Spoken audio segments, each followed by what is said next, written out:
guys, this is Mira Sai and today I'm going to talk about React Native. What is React Native? React Native is open source user interface software framework. And who created React Native? Metaverse has been created React Native.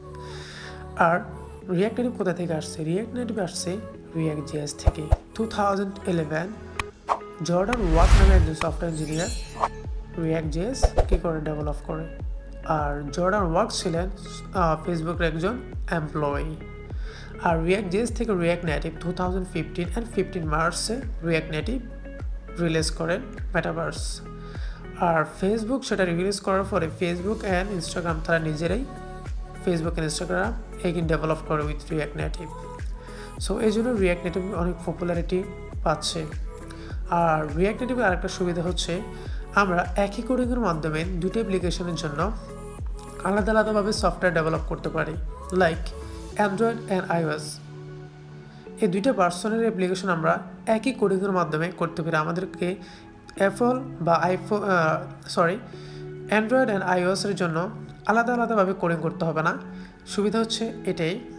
আর এই জন্য React Native অনেক popularity পাচ্ছে আর অনেকে এটা নিয়ে এখন কাজ করছে, যেহেতু আমরা ইজিলি একই কোডিংয়ের মাধ্যমে দুইটা ভার্সনের জন্য অ্যাপ্লিকেশন ক্রিয়েট করতে পারি। সো আপনারা বুঝতে পারতেছেন React Native কেন এত পপুলারিটি আর এত ইউজফুল হচ্ছে। আর React Native পাওয়ারফুল সম্পর্কে যদি বলি, যেখানে ফেসবুক আর ইনস্টাগ্রাম, হোয়াটসঅ্যাপ তারা নিজেরাই React Native দ্বারা ডেভেলপ করছে, তো আমরা সেটা বুঝতে পারতেছি বর্তমান সময়ের সবচেয়ে ইউজফুল যদি সোশ্যাল প্ল্যাটফর্ম বলি সেটা হচ্ছে ফেসবুক। আর সেই ফেসবুক ক্রিয়েট করা হয়েছে React Native-এর মাধ্যমে। ওয়াও।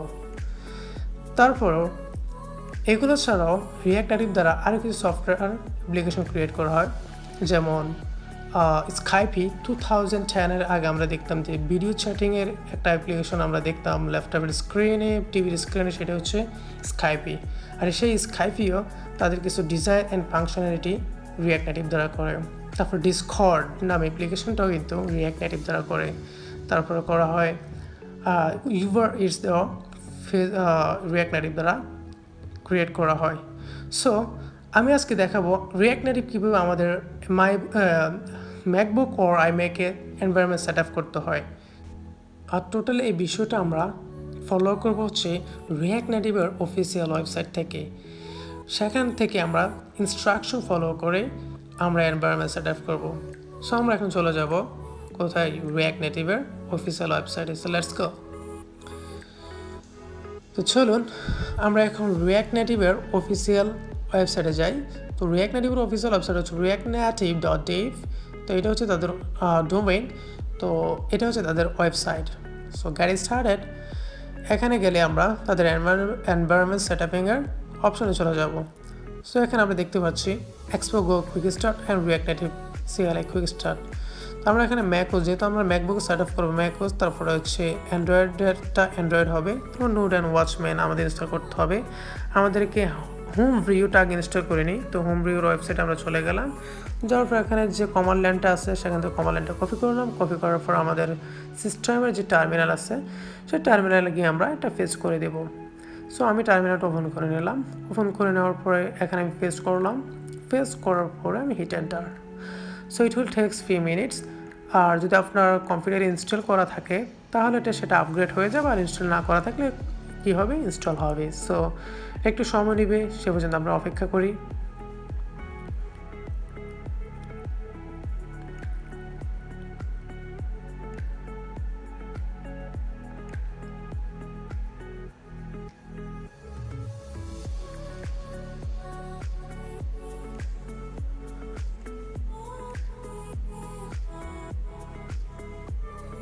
ইনস্টল হয়ে গেছে, রাইট। তো আমরা এখন আবার চলে যাচ্ছি অফিসিয়াল ওয়েবসাইটে। তারপর আমরা নোড অ্যান্ড ওয়াচম্যান ইনস্টল করবো। সো কমান্ড লাইনগুলো কপি করে আমরা টার্মিনালে এসে পেস্ট করে দেবো। পেস্ট করে আমরা হিট এন্টারে ক্লিক করার পর সেগুলো অটোমেটিক্যালি ডাউনলোড হবে। বাট ওয়ান থিংস, যদি আপনার সিস্টেমে ইনস্টল করা থাকে তাহলে যদি এটা ওল্ড ভার্সন হয় তাহলে আপডেট করে নেবে, আর যদি ইনস্টল না করা থাকে তাহলে এটা নতুন করে ইনস্টল হবে। সেটা একটু টাইম নেবে, সে পর্যন্ত আমি একটু অপেক্ষা করি।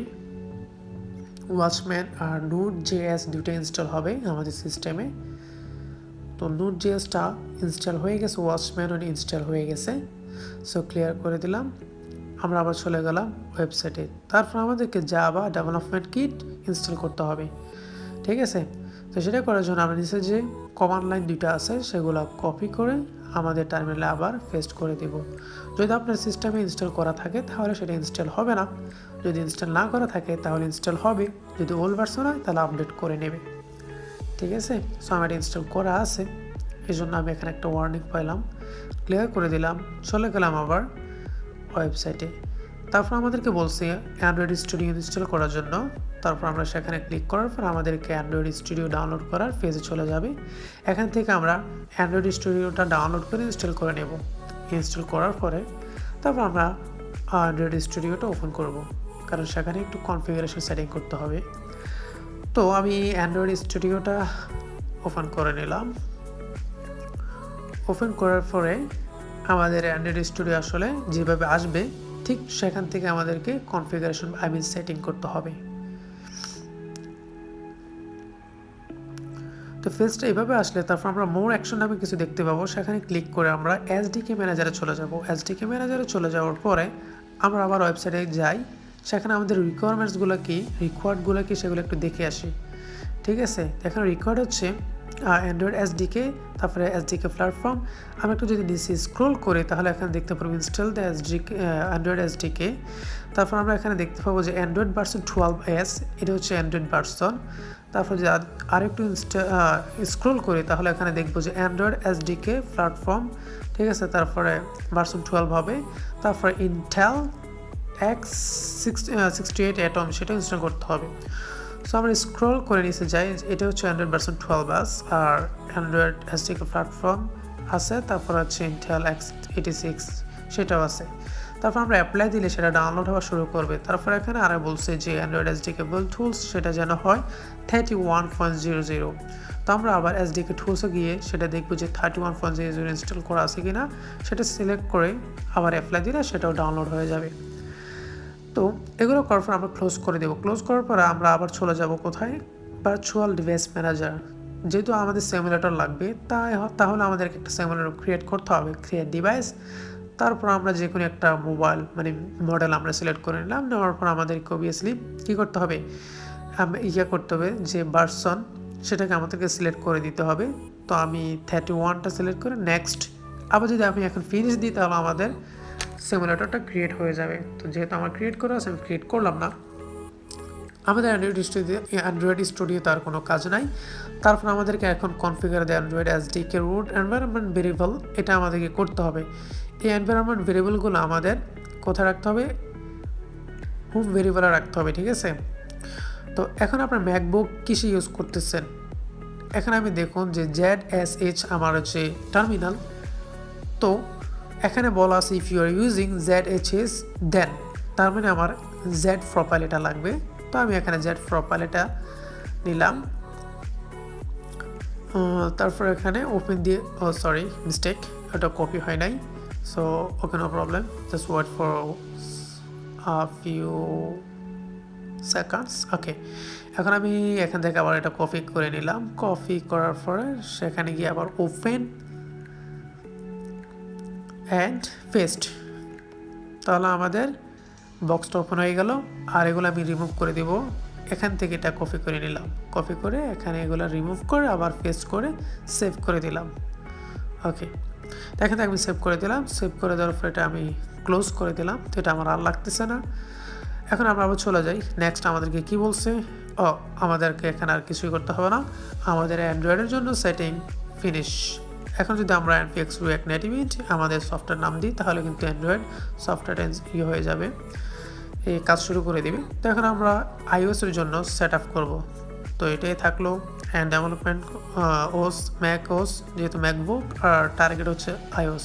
সো iOS-এর জন্য চলে যাব। তো iOS-এর জন্য নোড অ্যান্ড ওয়াচম্যান ইনস্টল করতে হবে, আমরা অলরেডি ইনস্টল করে ফেলছি, এটা লাগতেছে না, ঠিক আছে, এই দুইটা। তারপর আমরা এখানে আমাদেরকে যেটা করতে হবে সেটা হচ্ছে রুবি আমাদেরকে ইনস্টল করতে হবে।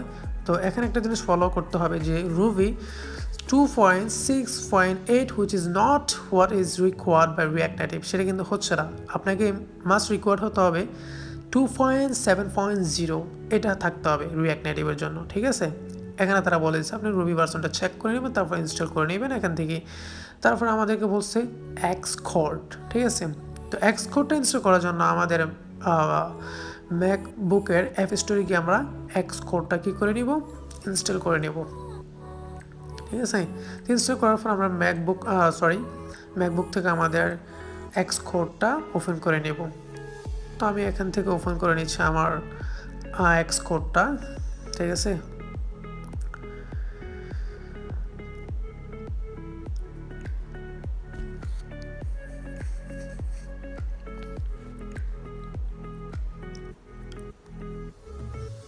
এক্সকোড ওপেন হয়ে গেল।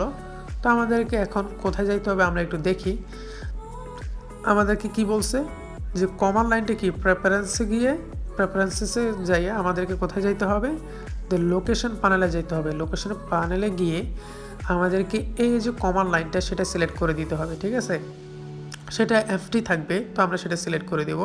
তো আমি প্রেফারেন্সে গেলাম, যাওয়ার পরে চলে গেলাম লোকেশন প্যানেল, তারপরে এখানে আমাদেরকে কমান্ড লাইনটা সিলেক্ট করে দিতে হবে। এটা নতুনদের জন্য ব্ল্যাঙ্ক থাকে, এফটি থাকে, তারপর এটা সিলেক্ট করতে হয়।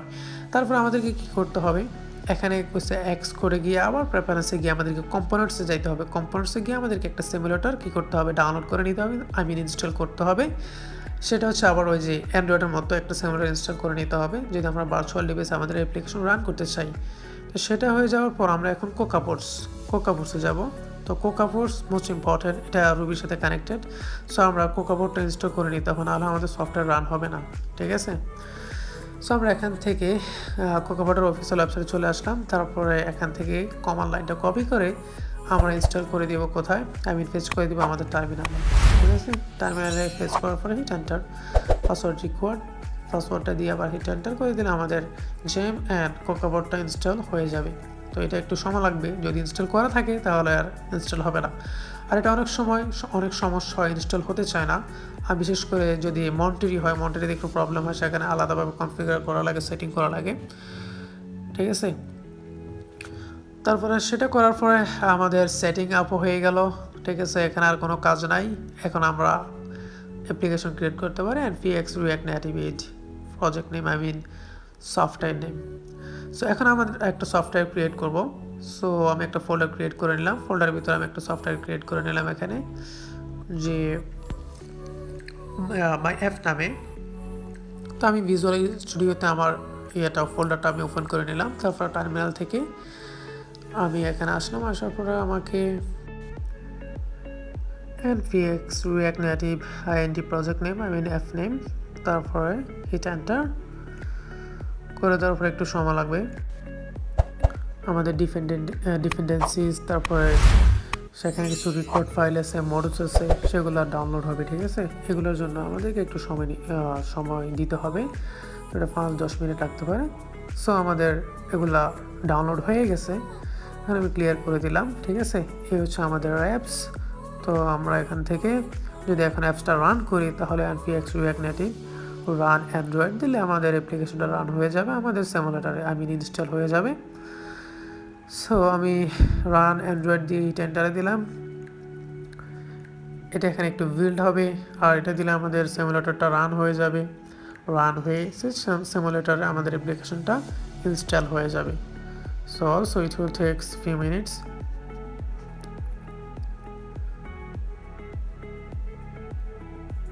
সো আমরা সে পর্যন্ত একটু অপেক্ষা করি।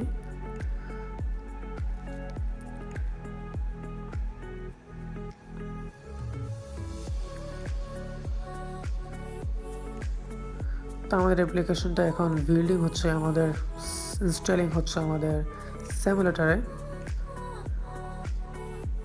তার মানে আমরা বুঝতে পারলাম আমরা কারেন্টলি একবারে কোনো সমস্যা নেই, কোনো এরর নেই, কোনো প্রবলেমস নেই, সব কিছু ছাড়াই আমাদের এনভায়রনমেন্টগুলো সঠিকভাবে আমরা সেট আপ করতে পারছি।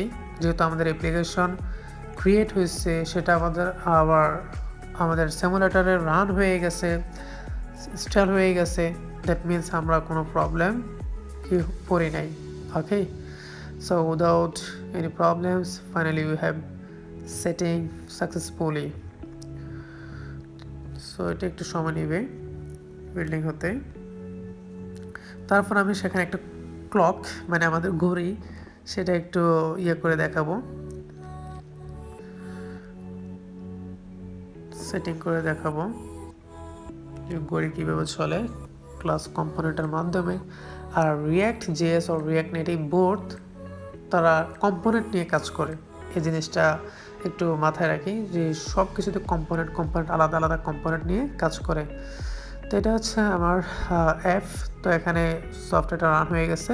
তো আমি এখানে যেহেতু একটা ঘড়ি নিব, যে ঘড়িটা রান হয় কীভাবে। তো আমি এখানে যেহেতু এটা ক্লাস, তার মধ্যে আমি কনস্ট্রাক্টর নিয়ে নিলাম, ঠিক আছে। কনস্ট্রাক্টর না নিলেও চলে। তারপর এখন আপাতত নিলাম দেখানোর জন্য। তারপরে কনস্ট্রাক্টরের ভিতরে একটা সুপার থাকে, সেটাকে কল করে দিলাম। তারপর আমরা স্টেটকে এখানে করে দেবো, অ্যাসাইন করে দেবো দিস ডট স্ট্যাট। সেখানে আমি একটা অবজেক্ট নিয়ে তার ভেরিয়েবল দিব টাইম।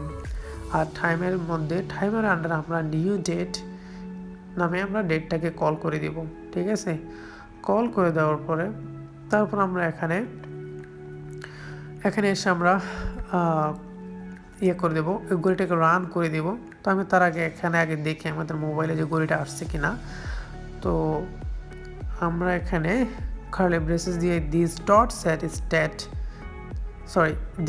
স্টেট হবে state dot time dot to local time string, সেটাকে আমরা কল করে দিব। কল করে দেওয়ার পরে আচ্ছা আমি এখানে একটু স্টাইল করে নিই, ফন্টটাকে সেন্টার আর এটার সাইজটা একটু বাড়াই নিই। আমি এটাকে style text line centre and font size 30 সেটা করে দিব। তাহলে এটা একটু বড় হবে আর অ্যালাইনমেন্টটা একটু সেন্টার হয়ে যাবে, তাহলে এটা একটু দেখতে সুন্দর লাগবে। সো আমাদের টাইমটা কিন্তু চলে আসছে। তো আমার এখানে কারেন্ট টাইম হচ্ছে 1:36, সেটা এখন আমরা দেখতে পাচ্ছি। কিন্তু এখানে কিন্তু ঘড়িটা রান হচ্ছে না, সেকেন্ডের কাঁটা কিন্তু একবারে 41 আটকে আছে, রাইট। তো সেটা করার জন্য আমরা কম্পোনেন্ট ডিড মাউন্ট, এটা পরে আমরা ডিসক্রাইব করব, বাট এখানে আপাতত দেখানোর জন্য এটা করে নিলাম। কম্পোনেন্ট ডিড মাউন্ট দিয়ে আমরা সেট ইন্টারভ্যাল, আমরা জাভাস্ক্রিপ্ট যারা জানি বা বুঝি প্রোগ্রামিং ল্যাঙ্গুয়েজ তাদের জন্য এটা নতুন কিছু না, এটা ফরেন একটা জিনিস। এটা জাভাস্ক্রিপ্টের একটা মেথড সেট ইন্টারভ্যাল। আর সেট ইন্টারভ্যালের ভিতরে আমরা একটা ফাংশনকে কল করে দিলাম দিস ডট মাই টাইম। আচ্ছা এখানে আমরা ফাংশন নাম দিয়ে দিলাম মাই টাইম, ঠিক আছে। আর আমাদের এখানে ফার্মস লাগবে না, কিছু লাগবে না। আচ্ছা আমাদের এখানে যে ফাংশন, আচ্ছা এখানে একটু ভুল হচ্ছে, সেটা হচ্ছে এই ফাংশনটা লাগবে না। এখানে যে ফাংশন লেখাটা আসছে, যেহেতু এটা ক্লাস, এটা আমাদেরকে আলাদাভাবে ফাংশনটা লিখতে হবে না। সো আমি এখানে ফাংশনটা ডিলিট করে দিচ্ছি। আমাদের ফাংশনটা হয়ে গেল। তার ফাংশনের ভিতরে আমরা কী করব, আমরা ওই স্টেটের ভ্যালু তো আমরা দিলাম। তো এখানে আমরা স্টেটের ভ্যালু দেওয়ার পর আমরা এখানে সেট স্টেট করে দিব।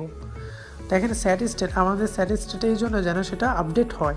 তো স্টেট তো এটা হচ্ছে মানে স্টেট, এটা তো রয়ে গেল, কিন্তু আমরা তো আপডেট করতেছি না। তো আমরা এই সেট স্টেটটা প্রতি 1 সেকেন্ড পর সেটা আপডেট করব। তো সেট স্টেটের ভিতরে আমরা আবার সেট স্টেট দিয়ে তার ভিতরে আমরা যেহেতু এটা একটা অবজেক্ট, সেখানে আমরা অবজেক্ট নিয়ে টাইমের ভেরিয়েবল আবার নিউ ডেট করে দিলাম। করে দেওয়ার পরে এখন আমরা যদি সেভ করি, তাহলে দেখুন আমার ঘড়িটাকে দেখুন চলতেছে 1:38 অ্যান্ড সেকেন্ডও চলতেছে। তো এখানে যেটা করতে হবে, আবার আমাদেরকে কম্পোনেন্ট উইল করতে হবে, আনমাউন্ট করে দিতে হবে, মানে এখানে ক্লিয়ার ইন্টারভ্যাল করে দিতে হবে, ঠিক আছে। সো সেটা আমরা এখানে করে দিলাম ক্লিয়ার ইন্টারভ্যাল। আবার মেথডটাকে কল করে তার ভিতরে দিস ডট মাই টাইমকে কল করে দিলে সেটা আবার ক্লিয়ার ইন্টারভ্যাল হয়ে যাবে। So finally we have created an application for React Native, and also we have setting React Native environment. And thanks for watching this video, and please keep supporting me. And if you think this video will help your friends, and please share with them, and please do subscribe my channel. Allah Hafiz.